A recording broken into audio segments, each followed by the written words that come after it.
ஜனக ரத்நாயக்க தாக்கல் செய்துள்ள இந்த வழக்கு என்ன? அவரது தனிப்பட்ட உதவியாளராக பணியாற்றிய பெண் ஒருவர் அந்த பதவியிலிருந்து விலகிய பின்னர் தனது தனிப்பட்ட வாழ்க்கை தகவல்களை வாட்ஸ்அப், யூடியூப் உள்ளிட்ட சமூக ஊடகங்களில் வெளியிட்ட சம்பவத்தின் அடிப்படையில் ஜனக ரத்நாயக்க கொழும்பு நீதவான் நீதிமன்றத்தில் இந்த வழக்கை தாக்கல் செய்துள்ளார். இந்த வழக்கில் சம்பந்தப்பட்ட பெண்ணுடன் 2 யூடியூப் ஆர்வலர்கள், பல சமூக ஆர்வலர்கள் மற்றும் யூடியூப், வாட்ஸ்அப் நிறுவனங்களும் பிரதிவாதிகளாக குறிப்பிடப்பட்டிருந்தனர்.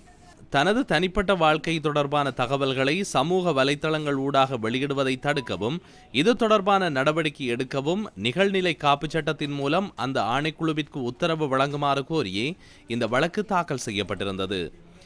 இதனை தவிர வழக்கில் நிவாரணம் அளிக்கும் வகையில் சம்பந்தப்பட்ட தகவலை வெளியிட்ட வாட்ஸ்அப் மற்றும் யூடியூப் நிறுவனங்களுக்கு அந்த தகவலை நீக்க உத்தரவிட வேண்டும் எனவும் அவர் கோரிக்கை விடுத்துள்ளார்.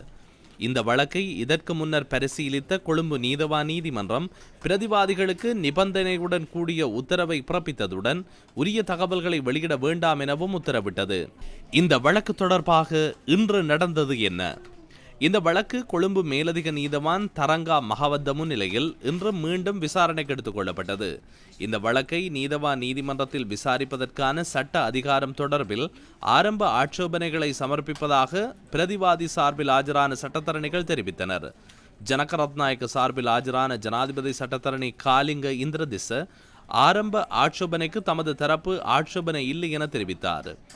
இதற்கிடையில் இலங்கை சட்டத்தரணிகள் சங்கத்தின் சார்பில் அதன் தலைவர் சட்டத்தரணி கௌஷல்ய நவரத்ன நீதிமன்றத்தில் ஆஜராகி அண்மையில் நிறைவேற்றப்பட்ட மக்களின் கருத்து சுதந்திரத்தை பெரிதும் பாதிக்கும் நிகழ்நிலை காப்புச் சட்டத்தின் 42வது பிரிவின் கீழ் இந்த வழக்கு தாக்கல் செய்யப்பட்டுள்ளமையினால் இதனை கண்காணிப்பதாக தெரிவித்தார்.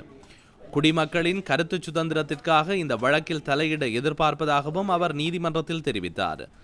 இது ஒரு புதிய சட்டம் என்பதால் குற்றவியல் சட்டத்தின் கீழ் இந்த சட்டத்தை நிறைவேற்றி வழக்கு தாக்கல் செய்ததன் மூலம் சட்டம் தவறாக பயன்படுத்தப்படுகின்றதா, மக்களின் கருத்து சுதந்திரம் மட்டுப்படுத்தப்படுகின்றதா என்பதை கண்காணிப்பதாக ஜனாதிபதி சட்டத்தரணி மேலும் தெரிவித்தார். இந்த வழக்கில் பிரதிவாதிகள் சார்பில் ஜனாதிபதி சட்டத்தரணிகளான சாலிய பீரிஸ், நளிந்த இந்திரதிச உள்ளிட்ட சட்டத்தரணிகள் குழு ஆஜராகியிருந்தது. இந்த வழக்கு மே மாதம் 2ஆம் திகதி மீண்டும் விசாரணைக்கு எடுத்துக் கொள்ளப்பட உள்ளது. நமக்கு நீதிமன்றம் உள்ளது. சமூக ஊடகம் என்பது சட்டம் அல்ல. சட்டத்தை நடைமுறைப்படுத்த இடமளியுங்கள். எனது விடயங்களை நீங்கள் அறிந்து கொள்ள வேண்டியதில்லை. உங்கள் விடயங்களை நான் அறிந்து கொள்ள வேண்டியதில்லை. பொது பயன்பாடுகள் ஆணைக்குழுவின் கீழ் 1வது வழக்கை நான் தாக்கல் செய்துள்ளேன். இது ஒரு தனிப்பட்ட வழக்கு என்பதால் இது சிவில் செயற்பாட்டாளர்களின் விடயம் அல்ல. நிகழ்நிலை காப்புச் சட்டத்தின் கீழ் வழங்கப்பட்ட 1வது உத்தரவை அனைத்து பிரஜைகளும் மதிப்பர் என்று நினைக்கின்றேன்.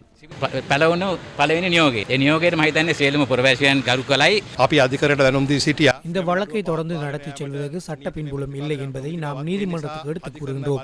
அதன் காரணமாக அடிப்படை ஆட்சேபனைக்கான அனுமதியை நாம் நீதிமன்றத்திடம் கோரினோம். அதற்கு நீதிமன்றத்தின் அனுமதி கிடைத்தது. எதிர்காலத்தில் தேர்தல் வருகின்றது. மக்களின் கருத்து தெரிவிக்கும் உரிமையை ஒழிக்கும் வாய்ப்பு இந்த சட்டத்தில் உள்ளது. எனவே இந்த சட்டத்தை முறையற்ற விதத்தில் பயன்படுத்துவதற்கான சந்தர்ப்பம் உள்ளது. ஜனாதிபதி வேட்பாளர் ஒருவர் அரசியலமைப்பிற்கு அமைவாக மக்களுக்கு உரையாற்றுவதற்கான உரிமையை மறைக்க முயல்வாராயின், அது தொடர்பில் பேசுபவர்களின் வாயை மூட முனைவாராயின் அவர் எவ்வாறு